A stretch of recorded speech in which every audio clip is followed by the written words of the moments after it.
Welcome cosmonauts, this is Nimes from Stake Zero. Today I'm going to show you how to use Nolus, the world's first DeFi lease in Cosmos. So let's not waste any time and let's get right into this.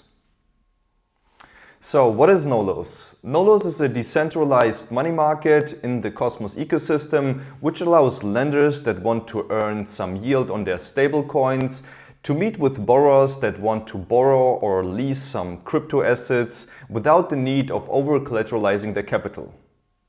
But before we get into Nolus and the nitty-gritty, let's first maybe clarify what a financial lease is. So a financial lease is a form of debt financing very similar to the mechanics of a loan. Many of you might know leases in the form of a car lease or a house lease. So the Nolus mainnet launch was on 23rd May of this year. The Nolus token, which has the ticker NLS, initially launched on streamswap.io. This is a platform that helps to bootstrap liquidity, helps to fundraise and for price discovery. At that time they were only accepting AXL or XLR USDC, which they then used in order to establish liquidity on osmosis pools. And there was no airdrop for the token, at least we are not aware of that. But there was a lease drop, which was sort of like a beta tester campaign for initial or early testers that were playing around with Nolus, and they probably got also rewarded. Next up, we are going to have a look at the major problems that Nolus is solving for the crypto industry. So the first one is over-collateralization. It's basically Nolus writes on the website, the industry suffers from a rather steep over-collateralization, making lending options unfavorable. This is because there's a very high opportunity costs to lock up your capital. So the solution is Nolus DeFi Lease provides financing of up to 150% of the initial investments. This means you can own 3 times more than the equity you initially put in. The second biggest problem that Nolus is solving is asset ownership. As you know, many centralized exchanges that do not give ownership over the asset to the user, even though they provide products like future contracts and do provide leverage. However, with Nolus, the ownership remains with the user. Basically, the assets are locked in a smart contract until the loan is repaid and returned to the user. The third problem that Nolus is solving is the risk of liquidation.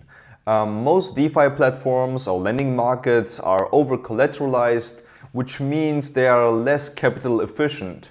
Nolus, on the other hand, has 40% lower liquidation rates across the market average, making them more capital efficient. Last but not least, let's very briefly talk about the Nolus token. Obviously, it has a variety of utilities. The most obvious one are using the Nolus token for governance participation, using the Nolus token for transaction fees to pay for fees, and also using the Nolus token for obviously receiving staking rewards or securing the blockchain. But there are a variety of other use cases that Nolus has been thinking about, such as providing better rates, which basically means that you would either pay less interest when you stake Nolus token, or you would get better lending rates if you're a lender or supplier on the blockchain. So the Nolus protocol has various ways to earn revenue. It's not all just an inflationary token, but also Nolus actually earns what is called real yield. One example of that is obviously every time a lease contract is open, there's a certain fee that goes back to the protocol. Every time there's a swap that is happening on osmosis, there's a spread that has to be paid, which goes back to Nolus stakers. And then obviously there are also like the normal transaction fees on the protocol. And Nolus plans to implement a buyback program to buy back and burn probably Nolus tokens, which is, I believe, not yet implemented. Alright, I hope this gave you a good overview of Nolus. Now let's get right into the tutorial. You have to go to nolus.io, this is their official website. Once you're on the website, you have to click on Launch App. This will lead you to app.nolus.io, which is their official dashboard for their leasing platform. Next up, you have to make sure that you connect your wallet. In this case, we are going to use Keplr. So what you can basically see on the dashboard is how many assets you have, the amount of the lease or the amount that you borrowed so far, and you can also see how much money you earned basically as a lender. The next thing is you see all the different assets that they support at this point: Nolus, OSMO, staked OSMO, Atom, staked Atom, USDC, wrapped ETH and wrapped BTC, which is quite a good amount of initial assets to play with in the beginning. On the dashboard you can also find what the yield is that you would earn for those assets. For Nolus there's a yield of 15% right now, and for USDC you would earn 6% plus 15% of the Nolus APR on top of that. So the next step would be basically to deposit some assets from Osmosis to Nolus. You just have to go to Send and Receive, click on Send and Receive, then we head over to Receive, and here you can choose the network. My assets right now are on Osmosis. As you have seen, there was basically 0 other assets on Nolus right now. So we will go ahead and we make sure to deposit some OSMO tokens, because this is what I want to use in this scenario. I want to borrow more OSMO tokens. So let's go ahead and deposit 150 OSMO for now. Click on Receive and Confirm. Now you have to approve the transaction in Keplr. In this case, you actually need OSMO tokens for the gas fees, because right now through interchain accounts, we are interacting with the Osmosis chain. So let's go ahead and click on Approve. This will take a few seconds, obviously. There we go, already finished. Click on OK. So as you can see, the 150 OSMO arrived on Nolus. My portfolio value increased. If it doesn't increase right away, you can also just refresh the page. It should work after that. So now you can see basically the option to lease. We could go here, or we just go to the left side and click on the lease button. Now we have to click on Lease Now. In this interface, you can now decide which type of down payment or collateral you want to provide. You could provide OSMO or staked OSMO, Atom, staked Atom, USDC, wrapped ETH and wrapped BTC, all the other assets that we also see listed on the dashboard. It really doesn't matter which of those assets you want to provide as a down payment. In this case, we are going ahead with OSMO token. So we are going to deposit 100 OSMO here. And you can already see that you can lease up to 249 OSMO. You could also lease less OSMO if you want. You could also just choose half of that amount, and you would be able to lease, for example, up to 25 OSMO. So basically what it does is it changes the partial liquidation trigger, meaning it changes the price at which you would be liquidated if you don't make sure to provide another down payment, or basically to repay their position. So if you would choose a very high leverage, basically the price at which you get liquidated, or the first partial liquidation, would be at 30 cents per OSMO. If we compare it to something lower, the partial liquidation trigger would be at 21 cents per OSMO. So this obviously plays a big role. You always need to keep in mind basically where you stand or where the market is in order to sort of decide what kind of leverage positions you want to take. But this is completely up to you, obviously.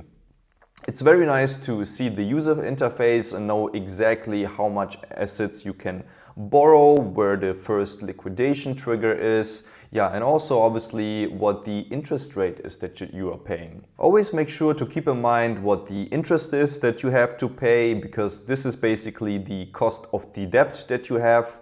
And in this case, the interest rate across all assets are actually the USDC rate.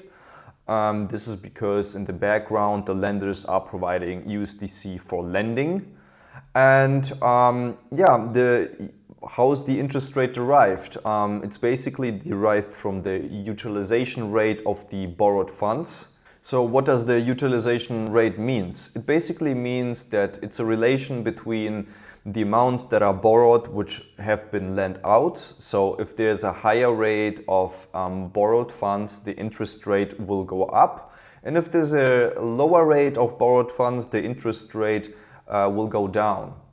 This is in order to keep sort of a market mechanism that makes sort of sense in order to keep the demand and supply in equilibrium.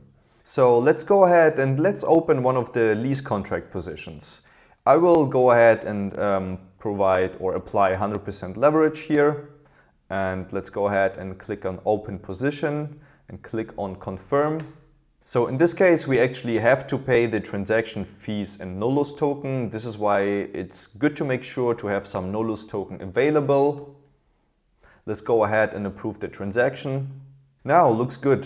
Seems like the transaction has been approved.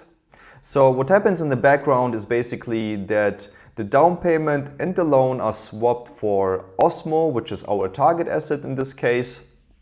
The price is locked at contract creation, as well as the interest rate is also locked at contract creation, meaning that your variable interest rate will be turned into a fixed interest rate.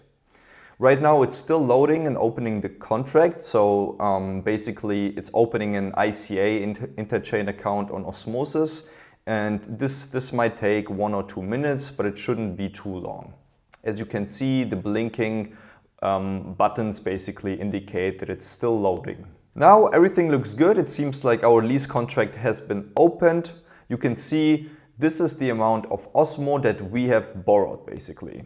This is the interest that we pay, 14.6%, and this is the outstanding debt that we have to repay over time. Now, what you can see here is that the interest that you have to repay is increasing in almost near time. It's increasing at each block basically, and every 7 days the interest is deducted from the down payment. If you want to avoid that the interest is deducted, or if you basically want to repay your loan earlier, or you want to repay the interest over time, you just can go ahead and click here on repay. Before we are going to do that, I just wanted to quickly show you that also on the assets page, you can see that the portfolio value has increased, but in fact, we only have 50 OSMO right now available here. This is because the remaining amount of OSMO is locked in the smart contract. So let's go ahead and show you very briefly how to repay your lease contract. Go over to Lease once more and go over to Repay, click on Repay. There is basically no duration for your loan or for the lease, meaning that you can repay it at any time or you can keep it as long as you want, if obviously the amount is not at some point deducted to zero, or if it doesn't reach any liquidation trigger. So in order to repay the debt, I would basically need to provide $68 worth of assets. Again, it can be any amount that you, any asset that you want, which is available on Nolus. You can pick anyone for the repayment as well. In our case, we are picking OSMO token. Since we only have 50 OSMO, let's go ahead and try this. This would basically mean that we only do a partial repayment, because in order to repay the whole amount, we would need to have obviously the 151 OSMO available, which we do not have right now. So let's go ahead and let's just make a partial repayment. Go ahead, click on repay. Now you have to approve the transaction. The transaction fees are again a Nolus token. Go ahead and click on approve. So as you can see, this was successful. We just partially repaid our lease contract. It's also updating in real time, and it will show you what our new outstanding debt is in order to fully repay the loan. So as you can see, we successfully repaid part of the loan and the outstanding debt has decreased to $45. So the next thing that I wanted to show you is how to earn money on Nolus, or how to lend money on Nolus. For that, we need to go over to Earn. Let's go over and click on Earn. So the first thing that you see is that there are basically two assets. The first one is USDC. You can supply or withdraw USDC in order to basically lend out USDC, or you could also delegate Nolus in order to earn staking rewards. So those are basically the two different methods here on this dashboard. We will go ahead and we want to basically lend out some USDC. In order to do that, we first obviously need to transfer some USDC over to the Nolus protocol. So let's go ahead and let's go back to the dashboard in the asset section. Here we can receive our USDC. Let's go ahead, click on receive, choose the Osmosis network. Let's go ahead and choose some USDC. And we want to provide, let's say, 50 USDC. Let's go ahead and click on receive and click on confirm. In this case, because we are interacting with Osmosis, we have to pay OSMO token, click on approve. And done, we just send 50 USDC to Nolus. I don't see them right away, so I'm just going to refresh the page. Now, as you can see, the 50 USDC arrived on the Nolus protocol. Let's go ahead and click once more on earn. Again, we only can provide USDC for lending stablecoins. So let's go ahead and provide some USDC. Go ahead to supply and let's say 100%. Click on supply and click on confirm.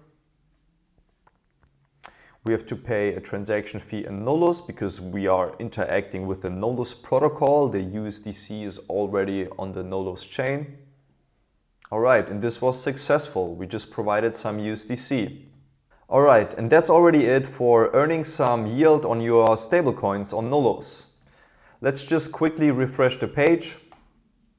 All right, and as you can see, the amount of USDC already starts to increase because it's increasing on a cash basis, meaning every time there's a transaction happening that affects the lenders is basically earning interest payments, right? So every time there should also, the amount that you are lending out should increase in near real time. So we can refresh the page once more just to see that.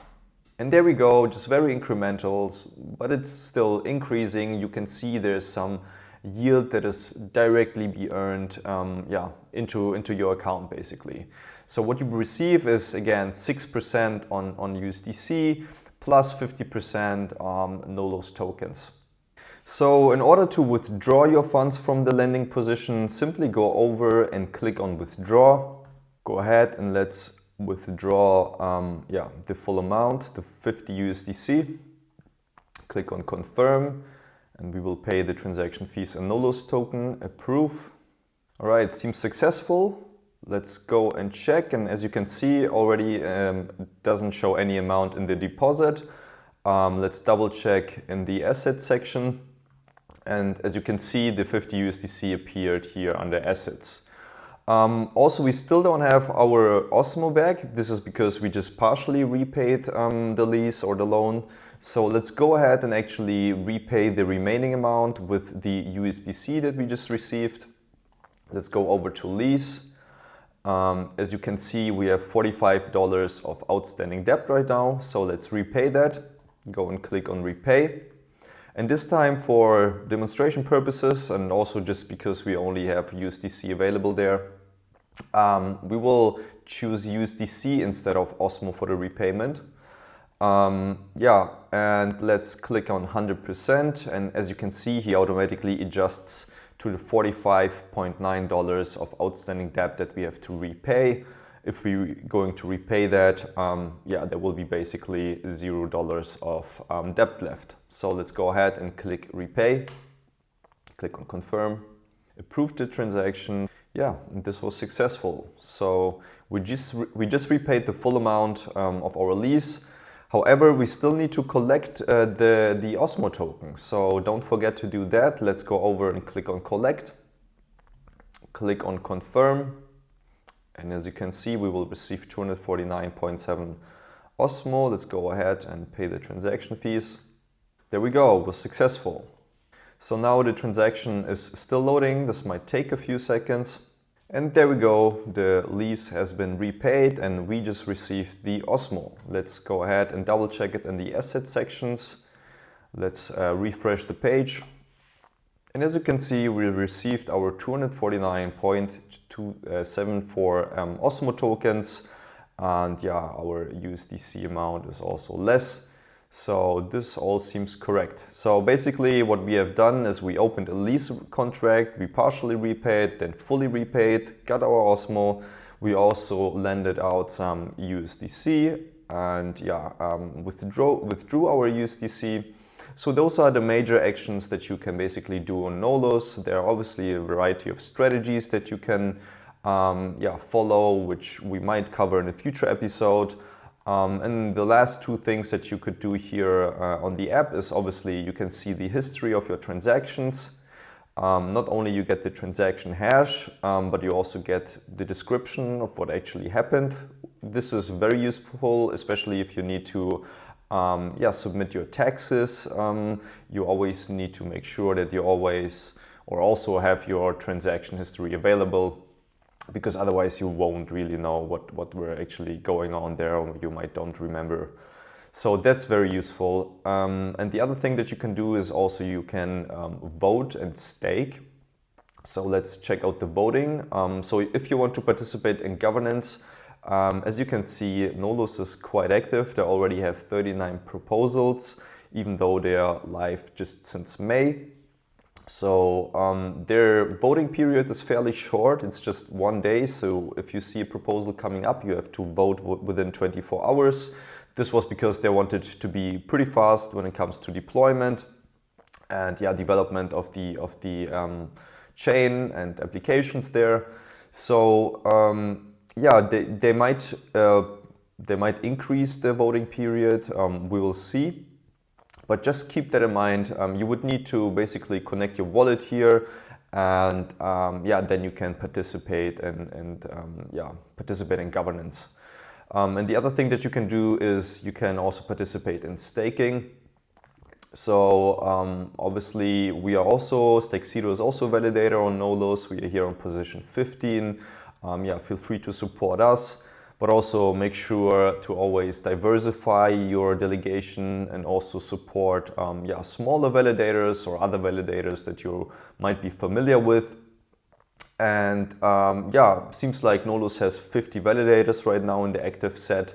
So always make sure to diversify your delegations. This is also because just to be more secured against events like slashing, so that you potentially don't lose your assets just delegating to one validator. Having said that, those are the major actions that you can do right now. So the major difference between other DeFi lending protocols such as AAVE on Ethereum or Mars and UMI on Cosmos is that with Nolus, again, you don't need to over-collateralize your assets. If you want to borrow an asset on AAVE, you always have to provide more than 100% of the collateral, which makes it more capital inefficient. So let's go ahead and let's have a very brief look. I want to take Ethereum or Ether as an example here. I will go ahead and click on details. As you can see, if you would want to borrow AAVE, you basically would need to have a maximum loan to value ratio of roughly 80%, which means you cannot get more than 100% of what you want to borrow. So it's always less capital inefficient and it's basically more expensive because you have higher opportunity costs, right? So that's one of the major differences to Nolus. Another difference is also that with lending markets such as AAVE, if you are borrowing an asset and you put a collateral, you directly receive the target asset that you want to borrow, and you can play around with that target asset and other DeFi platforms.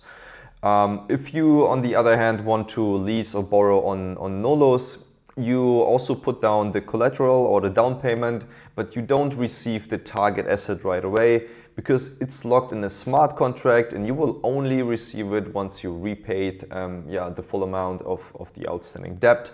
So that's a major difference. You still have a leveraged position that is more capital efficient, more flexible on Nolus. You just don't have access to that asset to use it somewhere else. I don't know if there's some future use cases where you could additionally use even the locked assets, but we'll see. Just wanted to make sure that you understand this difference between these classical lending markets such as AAVE, Mars, UMI, and other ones such as Nolus. Feel free to also check out the tutorial by our friend Yuri from Frens Validator, who had Ivan as a guest there. He was basically doing a deep dive into Nolus. At that time, it was still in testnet, but the functionality is pretty much the same. So if you want to have a different viewpoint or better explanation, I really recommend to also check out that video, because it goes a little bit more into detail than what we had. This was just a very basic one. So feel free to check out the Frens Validator YouTube channel and go ahead and check out their video as well. Also check out this great thread by our friend CryptoDanvas or CryptoDanny. He basically also did a very nice thread about how Nolus works. It explains in very simple terms all the major important sections that you need. I actually read it myself before I made this video, just to double check that I really understood everything. So go ahead, check out at CryptoDanvas, and check out this thread and make sure to give him a follow. So and also make sure to check out Nolus Protocol on Twitter. It's at Nolus Protocol. They are also very active on Twitter. As you can see, they even have a Cointelegraph article pinned here, which I read myself. Zaki reposting stuff, CryptoZero. So check out their Twitter if you want to be up to date with the latest news, and make sure to follow them as well. I hope you guys found this video helpful. If yes, please make sure to give us a thumbs up. Go to the StakeZero YouTube channel and please subscribe to our channel, reshare our videos. If you have any questions, leave a comment below the description. And also please make sure none of this is financial advice. Our videos are for educational purposes only. And hopefully see you in the next one.